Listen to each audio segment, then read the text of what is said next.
My name is Christian Ashley, a seminary student and servant of God, and you are listening to the Let Nothing Move You podcast, a proud Anazal Ministries podcast.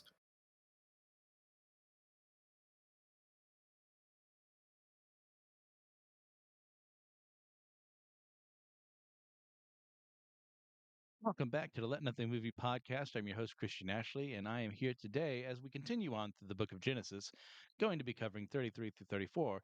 But before that, we do have some little announcements to make.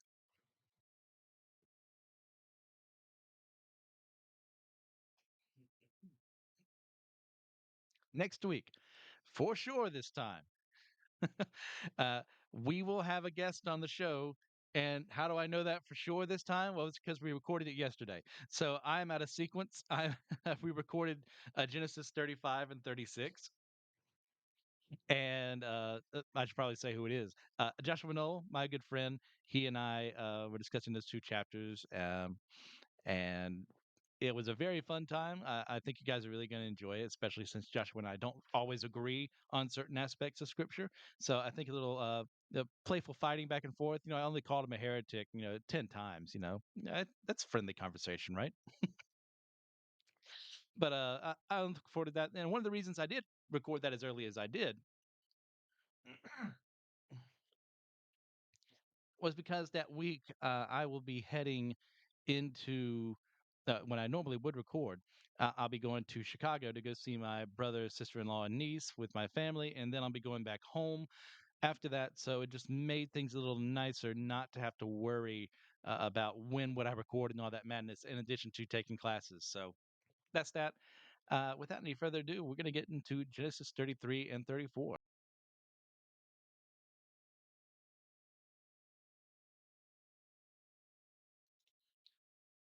We're going to be starting in verses 1 through 11. And Jacob lifted up his eyes and looked, and behold, uh, Esau was coming, and 400 men with him. So he divided the children among Leah and Rachel and the two female servants. And he put the servants with their children in front, then Leah with her children, and Rachel and Joseph last of all. He himself went on before them, bowing himself to the ground 7 times until he came near to his brother. But Esau ran to meet him and embraced him and fell on his neck and kissed him. And they wept. And when Esau lifted up his eyes and saw the women and children, he said, "Who are these with you?" Jacob said, "The children whom God has graciously given your servant." Then the servants drew near, they and their children, and bowed down. Leah likewise and her children drew near and bowed down. And last, Joseph and Rachel drew near, and they bowed down. Esau said, "What do you mean by all this company that I met?" Jacob answered, "To find favor in the sight of my Lord." But Esau said, "I have enough, my brother. Keep what you have for yourself." Jacob said, "No, please. If I have found favor in your sight, then accept my present from my hand. For I have seen your face, which is like seeing the face of God, and you have accepted me. Please accept my blessing that is brought to you, because God has dealt graciously with me, and because I have enough." Thus he urged him, and he took it.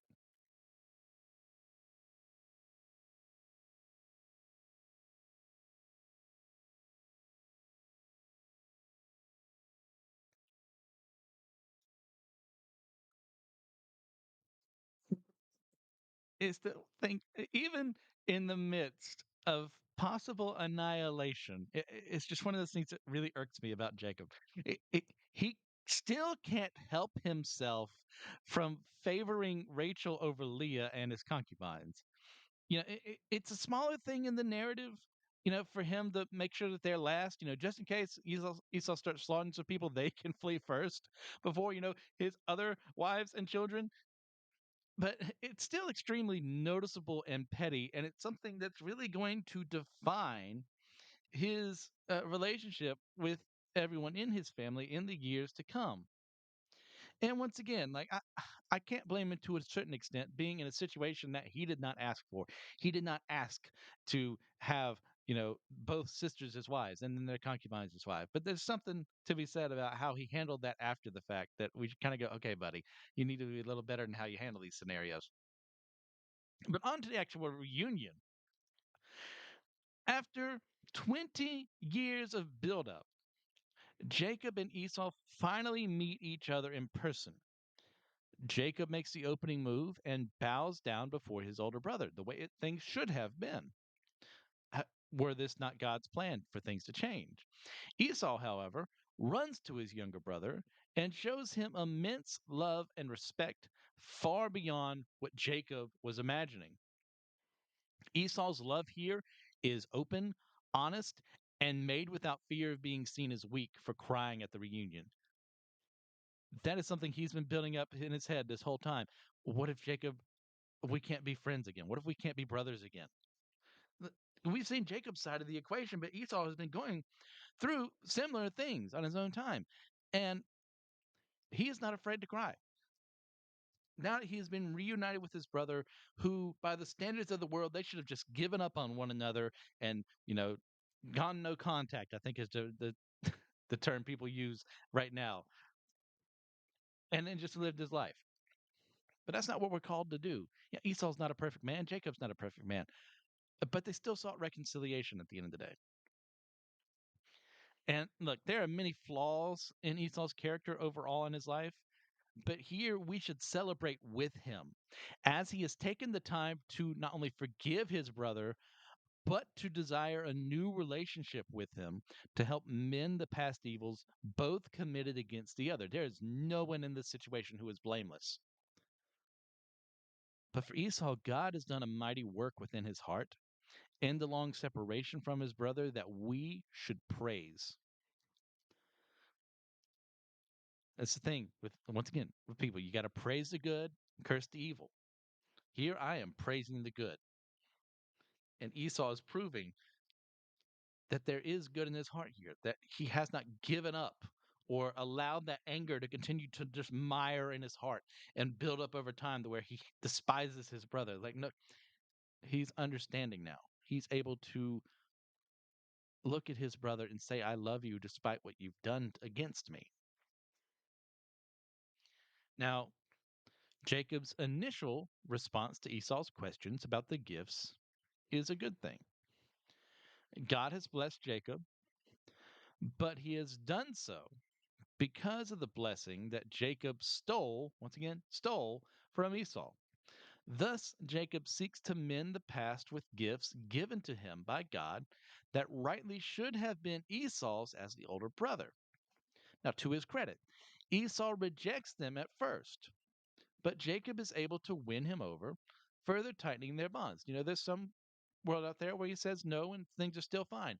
But I think it's good ultimately that he accepts the gifts because then this way, you know what, we've made amends not only in our personal relationships but also financially as well, and it helps bridge the gap between the 20 years they've had between each other where there's still resentment there in his heart. I'm not saying he has, maybe Esau has totally forgiven him and there is no resentment, but this creates a scenario where, hey, we've established a physical means of bridging that gap between us here. It also shows that despite having lost the blessing, Esau was still watched over and protected by God, and that he was able to have power and authority as a sign of God's favor to him as a descendant of Abraham, even though he is not the one God intends to bring salvation to the world. Much like how God also blessed Ishmael and Abraham's other sons. And that's something I go in a little detail into when we do 35 and 36 with Joshua, as we see the genealogy of Esau. It's like, this man is blessed uh, by the standards of the world and by the standards of how God loves people. Did he deserve it? No. Who did? No one. Yet, even though he wasn't the one the promise was given to, Esau is going to have a lasting impact in the world, not only from his own actions, but the actions of his children and his children's children. And from there, we'll finish off this chapter by going through verses 12 through 20. Then Esau said, Let us journey on our way, and I will go ahead of you. But Jacob said to him, My Lord knows that the children are frail, and that the nursing flocks and herds are a care for me. To me, if they are driven hard for one day, all the flocks will die. Let my Lord pass on ahead of his servant, and I will lead on slowly at the pace of the livestock that are ahead of me, and at the pace of the children until I come to my Lord in Seir. So Esau said, Let me leave with you some of the people who are with me. But he said, What need is there? Let me find favor in the sight of my Lord. So Esau returned that day on his way to Seir, but Jacob journeyed to Succoth and built himself a house and made booths for his livestock. Therefore, the name of the place is called Succoth, which means booths. And Jacob came safely to the city of Shechem, which is in the land of Canaan, on his way from Padan Aram, and he camped before the city. And from the sons of Hamor, Shechem's father, he bought for 100 pieces of money the piece of land on which he had pitched his tent. There he erected an altar and called it El Elohe Israel. That is God, the God of Israel.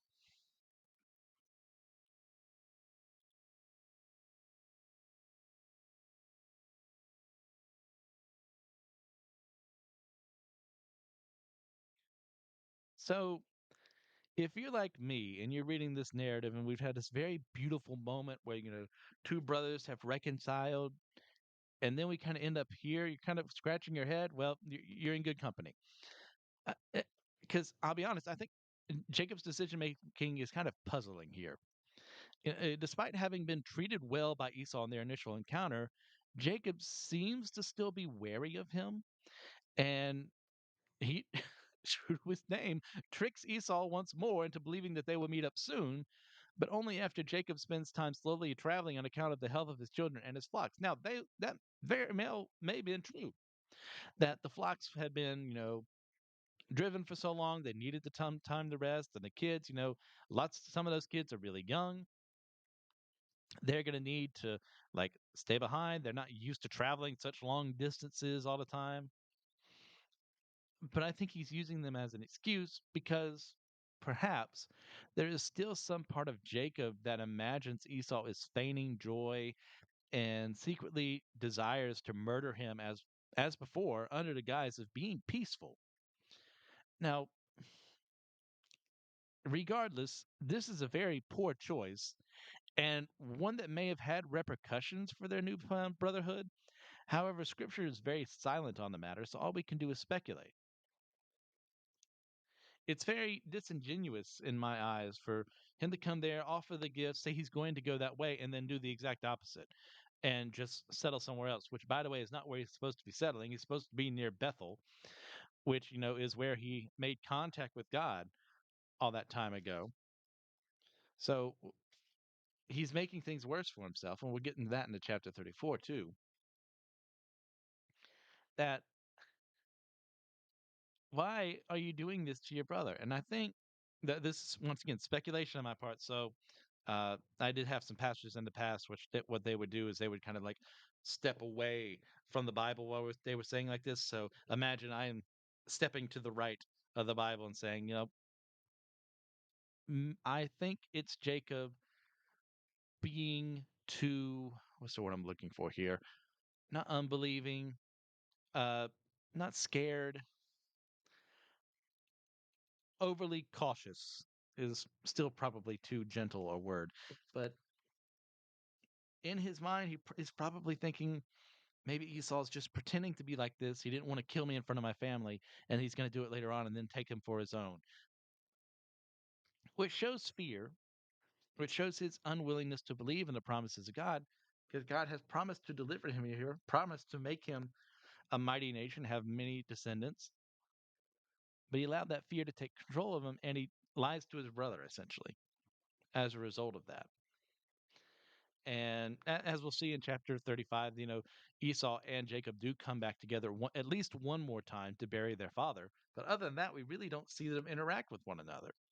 Now, this could just be because scripture is just trimming down to the good parts of what God really intended to say, or it just wasn't recorded for whatever reason. I don't know. But it does make that little sting in the reconciliation data that Jacob is willing to believe, or at least in my opinion, believe these things about his brother even after all that's been done. So instead of going with Esau, Jacob chooses to establish roots in Shechem, a decision that we will see fairly soon will end poorly for him and his family. Unlike his father and grandfather before him, Jacob buys a place to make it a home rather than traveling as a sojourner and shepherding a nomad as was expected of him. This is Yeah, Abraham bought a cave for burial, but he didn't buy the land to live on it. He lived from place to place. The whole land of Canaan was his, even if the people didn't recognize it. So he didn't need to buy land. He wasn't supposed to buy land, but Jacob, ever the compromiser, decides to do that. Like, it'd be completely different if God had said, "Hey, I want you to settle here. I want the people to know that you own this land here." That's its own separate issue. But instead, he buys land for himself. And he even tries to, play with God by making it appear as if God approves of this by making an altar to him, which, in my opinion, doesn't bring the honor to God that he thinks it does. And in fact, it puts them in direct danger by bringing them to end up being too close to their Canaanite neighbors. There's too much crossing over of the two. And we're going to see that by going into chapter 34, verses 1 through 4.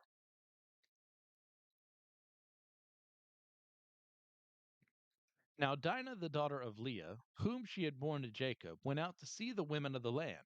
And when Shechem, the son of Hamor the Hivite, the prince of the land, saw her, he seized her and lay with her and humiliated her. And his soul was drawn to Dinah, the daughter of Jacob. He loved the young woman and spoke tenderly to her. So Shechem spoke to his father Hamor, saying, "Get me this girl for my wife." And I do apologize. I should have said something earlier. I know some listeners may be a little more squeamish about such matters. I particularly am not a huge fan of any time sexual assault, rape is brought up, and it really affects me in ways that I can't understand. I let's say, yeah, all sin is bad, but there's some things that just make my skin crawl, and this is one of them. So I apologize for not mentioning that earlier. It's kind of like, hey, there's some harsher sexual themes in here, like other people may not be happy about. But this is also scripture. This is also something, a recorded event of truth that happened to this poor young girl who did nothing to deserve it. And Dinah's story is one of the most tragic tales told in the Bible. Many would question why it belongs in scripture. But the Bible isn't some children's storybook that's, filled with the great and wonderful times that humanity was just, filled with fervor, zeal, and love for God. Is a lot of times the exact opposite. These moments exist within it, and the Bible is meant as history, instruction, and worship, and as a part of those things, it needs to portray the world accurately. The sad fact of the matter is that we live in a world full of sin, and just because we are His and blessed by Him, or we have people associated with us that we love, it doesn't prevent them from being hurt by the sinful actions of others. And Dinah is an unfortunate victim here. She had done nothing wrong. She hadn't done anything that would have put her in a vulnerable situation, save for being at the wrong place at the wrong time. You know, some commentators bring up the rational points that, Jacob should have been protecting her better or have assigned servants to guard her along the way, or preventing her from intermingling with the women of the land, seeing as they were Canaanites and therefore serving false gods, and they followed those sinful ways. But I mean, to be perfectly honest, Dinah was simply seeking human companionship. And given that she was the only daughter in the family, it's natural for her to want to seek out her peers. I can't imagine. Uh, Obviously, I've never been a woman, don't plan on it. But living with 12 brothers in a house like hers, where the women are constantly fighting against one another for the right to be with their husband, and she's seeing that and saying, I don't know if I want that, probably. So she tries to seek out female companionship. That's perfectly logical thing to do. Now, plenty of blame can be thrown around in hindsight, but the simple fact of the matter is that Shechem, the city, and Shechem, the person, are the ones that fall here. The city allows this to happen, they allow these things to occur, but Shechem himself was the one in the position of power and authority who chose to rape Dinah and control her rather than dealing with his lust in a more productive fashion. He's the one who had to go down every step of the way, seeing a beautiful woman and deciding, what am I going to do about this? Am I going to talk to her? Am I going to do, oh, I'm just going to do what I want to do and screw the consequences. But as we saw in chapter 19, sexual assault ran rampant in Canaan against both men and women. When the culture of the land allows sin to reign supreme, the people see nothing wrong with their sinful desires and give in to them freely. And that's something we need to be worried about as things are going the way they are in America now, as things are going the way they are around the world. Hey, we've never solved the issue of sexual assault, and we never will while we're on this world. But when certain things keep popping up in popular culture, when certain people say, "Oh, no, no, no, you just don't understand. It's okay if he does it. It's okay if she does it." And this whole double standard that we have too, of, men can't be raped by women. That's impossible. Or, it's he's just sowing his wild oats. It's like the, these are terrible ideas that I know you've all heard at some point in time because people kind of want, at the end of the day, for their sin to be looked over too. So if I look over their sin, no matter how worse it is, then it's okay. And that's not okay. It will never be okay. This is something we need to continue to use to as an impetus to stop things like this from happening. And the fact that the church itself has been involved in very many sexual assault cases, abuse cases, Catholic Church, Southern Baptist Church, every church has had an issue with this in some way, shape, or form, whether that be uh, assaulting minors, whether that be assaulting female members of the flock, or propositioning male members of the flock for sex as well, and thinking that'd be the only way for promotion, or like if you tell anyone, you're the one at fault, not me, because you're the one who seduced me. It's it's evil, it's sinful, and I despise it. It has no place in the church whatsoever. And I think part of that is a result of not taking chapters like these as seriously as they need to be. Say, hey, we are called never to act in this manner. We are called never to treat another person in this manner. Our call is to love, and this is not love. Despite what Shechem is going to think about his actions, it is not love at all. Now, Shechem, his lust too hard to control, and knowing that he most likely will never have the free opportunity to treat Dinah the way he did the first time, now that she's returned home, demands for his father Hamor to entreat on his behalf to arrange for her to become his wife. His physical attraction to Dinah is a false love, one based on appearance and the opportunity to have his way with her as he pleases. He even has the absolute gall to speak kindly to Dinah after the rape, as if he hadn't just permanently changed her life for the worse.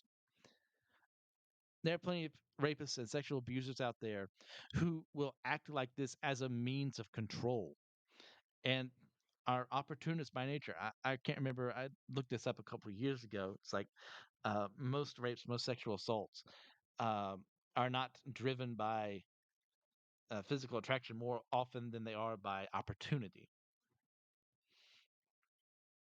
This is one of the rare cases of both. These, I mean, there's no way to say this, these monsters play with their victims and make them feel as if they're responsible for what happened, when oftentimes the exact opposite is true. As we noted for Dinah, she was not doing anything with a poor decision making. She was not getting drunk. She was not inviting this to happen.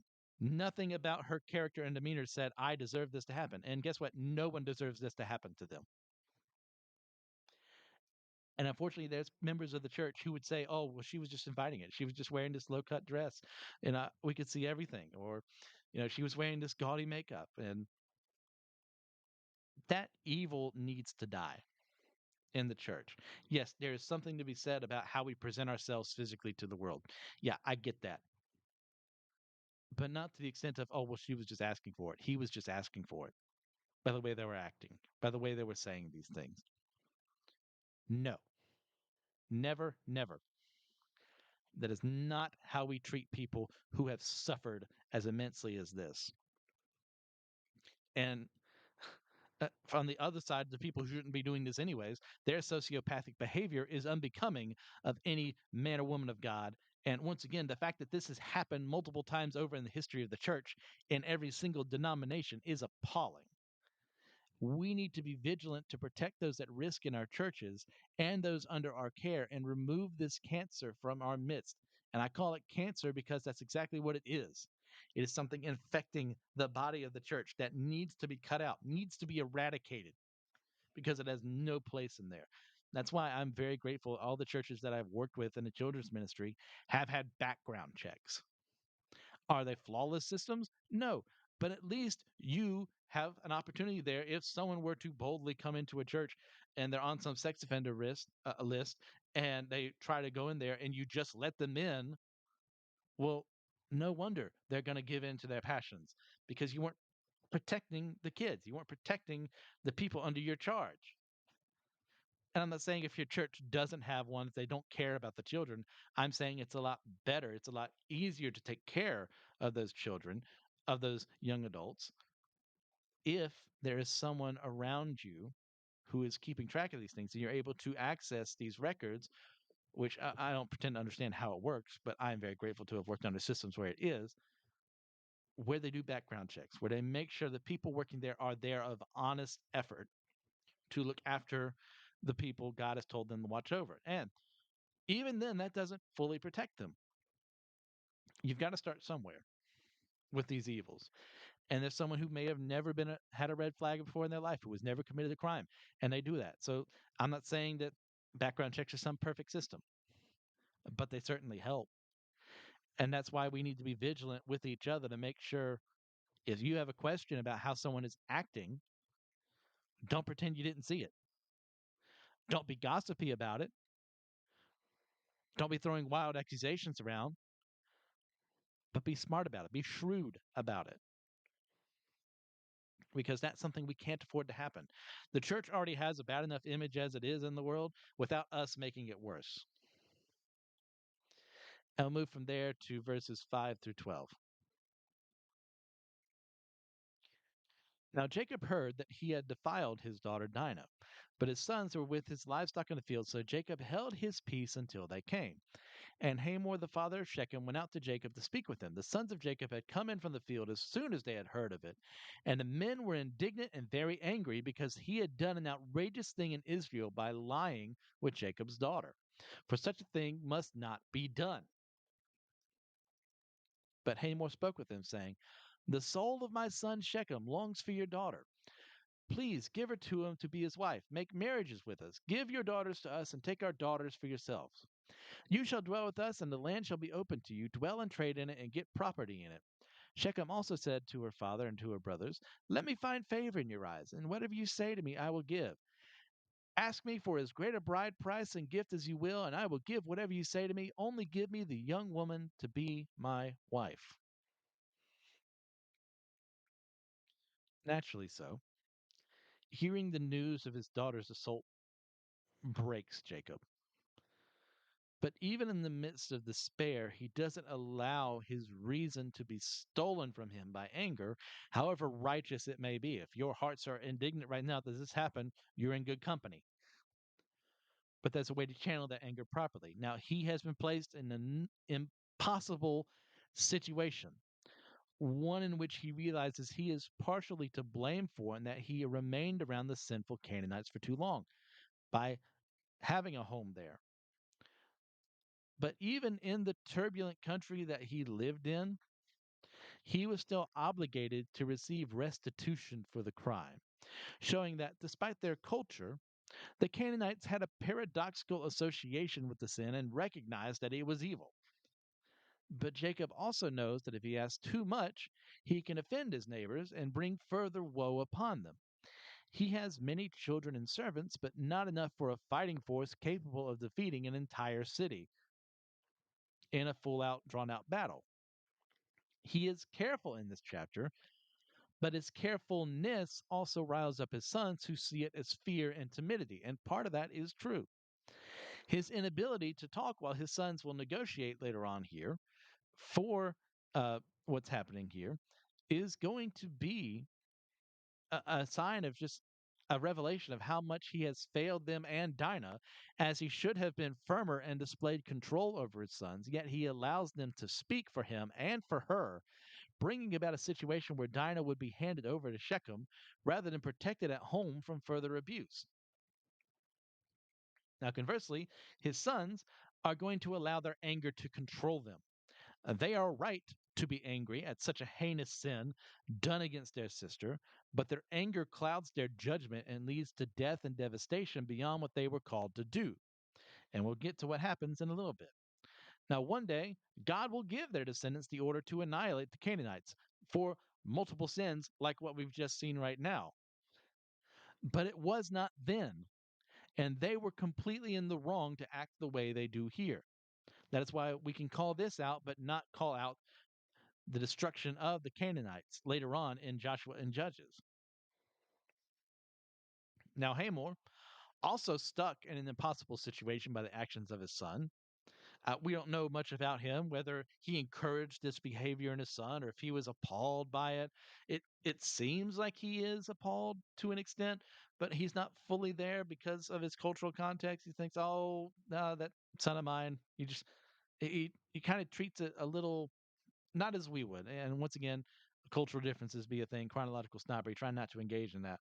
But I see him as a man in an impossible situation. He doesn't understand that even though he is acting wisely enough for the time here, that by asking Jacob to marry his sons to the women of the land, that he is inviting evil into their home. But Hamor is taking the time to be far more rational than his impetuous son and does his best to make things as right as possible between the two parties. Shechem as well, hoping to bribe them into giving him what he wants, says that he will do whatever it takes to honor their bride price, providing the perfect opportunity for Jacob's sons to deceive them. It shows that, despite the wisdom shown in the initial offer by Hamor, both he and his son thought they could solve this whole issue with money rather than allowing justice to be delivered. And that's something I know we're all upset about in this day and age. When we hear about someone in power who has done something reprehensible to a young woman or a young man or their children or what have you, and instead of going to jail as they rightfully deserve, they start paying off people. It's like, I'm going to acknowledge that this was bad with by giving you money, but I'm not going to say I did anything bad. And it happens time and time again. And that's exactly what Shechem and Hamor thought they could do is buy it off with their greed, saying, "Okay, yes, sure, he did what he did to your daughter, but like he still wants her as a wife, and like I can make it better with some cash or whatever you ask." It's reprehensible. It's evil. And while I am not in favor of how things go about, men like this in the world allowing in their culture for this to be a thing, it's ultimately good they're no longer around. Now, once again, as someone who does not believe in universalism, I am very upset that I know where they're going here. But the evangelism of the Old Testament isn't exactly what we're going to see in the New Testament. So chances are that's where we're going to end up, anyways. So we go on from there to 13 through 24.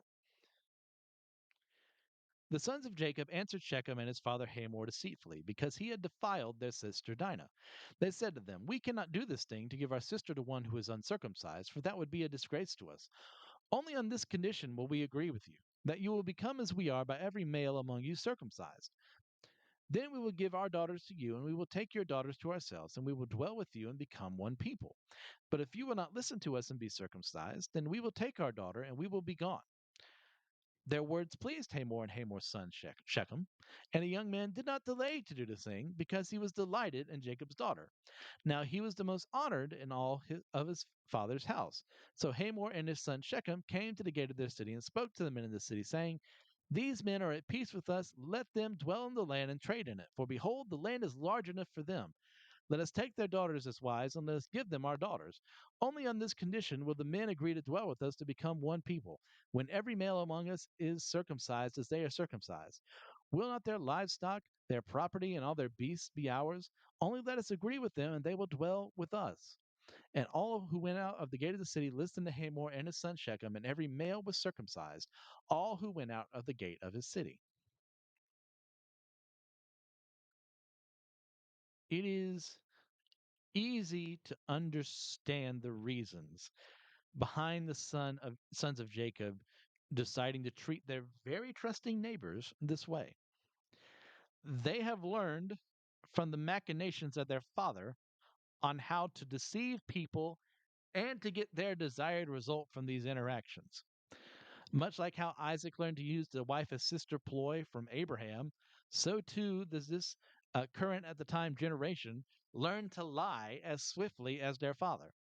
They are right to be outraged at this scenario, but their follow through leaves much to be desired. The safest thing to do would be to withdraw and find somewhere else to live, but instead they end up causing devastation that was not theirs to deliver. God did not call for the destruction of Shechem for this crime.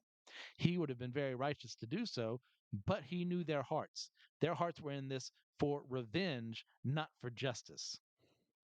And as a result, justice is not going to be delivered this day.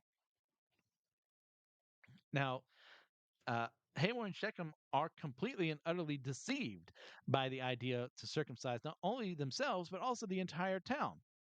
This wasn't something, easily done and would mean the men of the city would be in immense pain, but they were willing to go with it because they sensed opportunity and they were able to convince the men to do the same as it meant Jacob's wealth would surely become theirs over time. Now, the practice of circumcision was intended to be an outward sign of the inward changes God was making with Abraham and his descendants, and was designed as a means to make them separate from the world. By forcing this upon the men of Shechem, Jacob's sons were perverting the holiness of the ritual and showing that their hearts were uncircumcised, even though they were dealing with Canaanite heathens. That does not make them the heroes in this situation, even though they're fighting a very bad threat. They showed themselves to be just as evil by acting under false pretenses and besmirching the good name of God by their sinful and unjust actions. It is not good that they are about to unleash the plan they have on this city. It is not good that Jacob was silent and allowed his daughter to be sent to Shechem to be his wife after all this. He should have taken him away and said, "No, we're going to have no more dealings with you. We're off. Peace later." But instead, he remains. But instead, they conjure this idea, concoct this scheme to make the men in the city vulnerable. And we're going to see what happens by going through verses 25 through 31 and ending this chapter. On the third day, when they were sore, two of the sons of Jacob, Simeon and Levi, Dinah's brothers, took their swords and came against the city while it felt secure, and killed all the males. They killed Hamor and his son Shechem with the sword, and took Dinah out of Shechem's house, and went away. The sons of Jacob came upon the slain and plundered of the city, because they had defiled their sister. They took their flocks and their herds, their donkeys, and whatever was in the city and in the field, all their wealth, all their little ones, and their wives, all that was in the houses, they captured and plundered. Then Jacob said to Simeon and Levi, "You have brought trouble on me by making me stink to the inhabitants of the lands, the Canaanites and the Perizzites. My numbers are few, and if they gather themselves against me and attack me, I shall be destroyed, both I and my household." But they said, "Should he treat our sister like a prostitute?" Now, when it comes to this scheme, all of the older brothers were complicit in this plan to harm the Canaanites. But Simeon and Levi reveal their true treachery and how they directly end up murdering the men of Shechem. This is not some grand revenge flick where, there's a hero at the end. This is a bunch of opportunistic men who are allowing their anger to control them, murder, and then pillage the city. They probably thought of themselves as powerful avengers, but they were anything but this.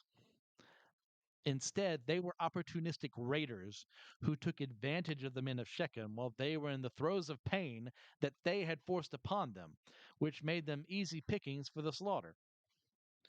Furthermore, they go and act just like the people they despised by stealing the women of the city alongside the spoils of their attack on Shechem. Now, they had learned their deceitfulness from their father, but even Jacob had never stooped so low as to commit genocide against an entire city. They may have rescued Dinah from living with her rapist for the end of her days, but they did so at the cost of losing their humanity and eventually their right to inherit their birthright and blessing, which we will see Reuben lose as well in the next chapter.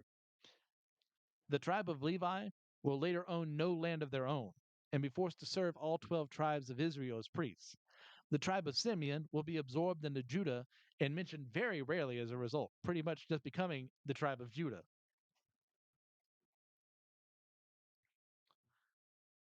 Losing their birthright, causing all this, yeah, sure, that's a bad thing. But if they had just thought through and said, no, we're just going to leave, take this land back. We should be in Bethel anyways. Let's do that. These men would have lived, they would have continued on with their lives and lived in sin, did the thing. Not a good ending, but this is definitely not a good ending either.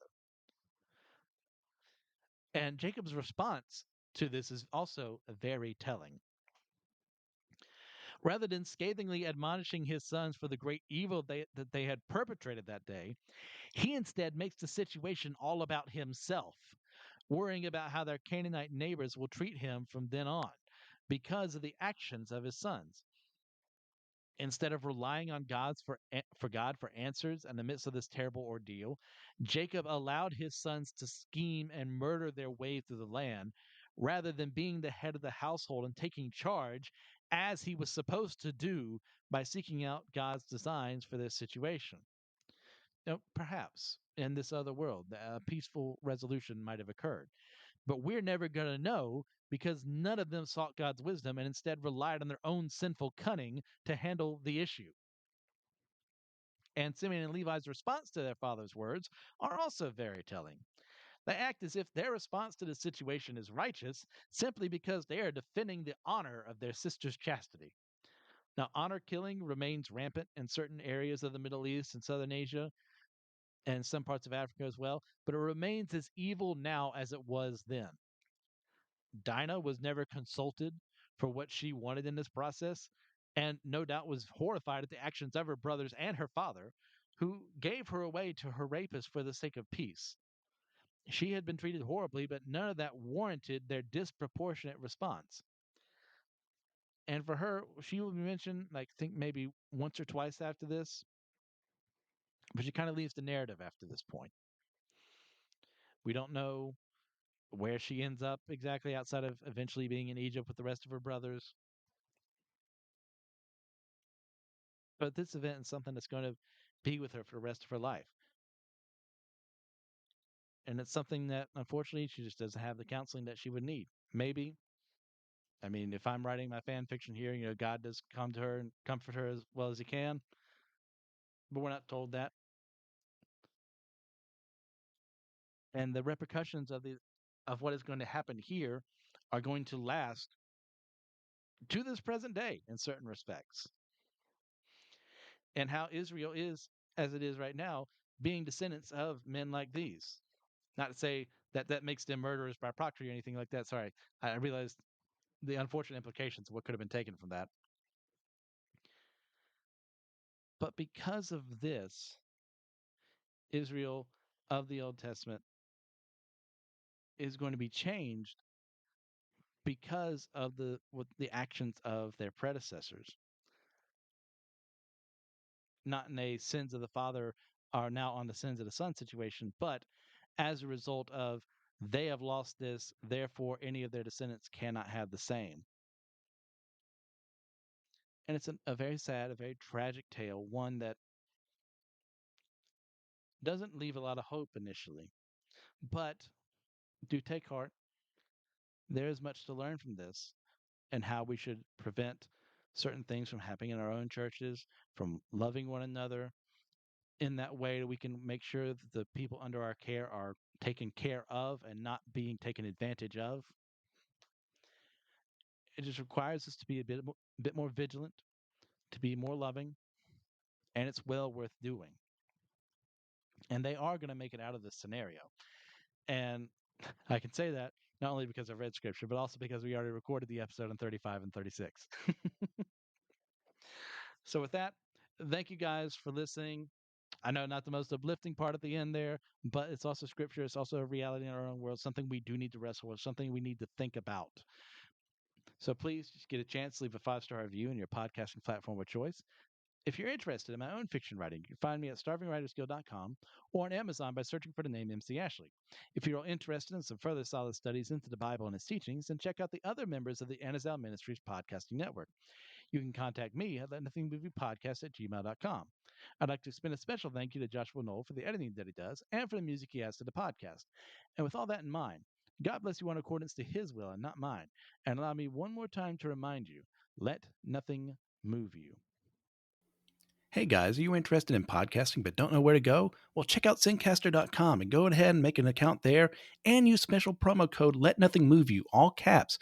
That way you can get 30% off of your next deal to go ahead and set things up so you can figure out how to edit stuff using Zencaster.com to host your stuff, to get things done there. So check out Zencaster.com, use special promo code Let Nothing Move You. All right, see ya.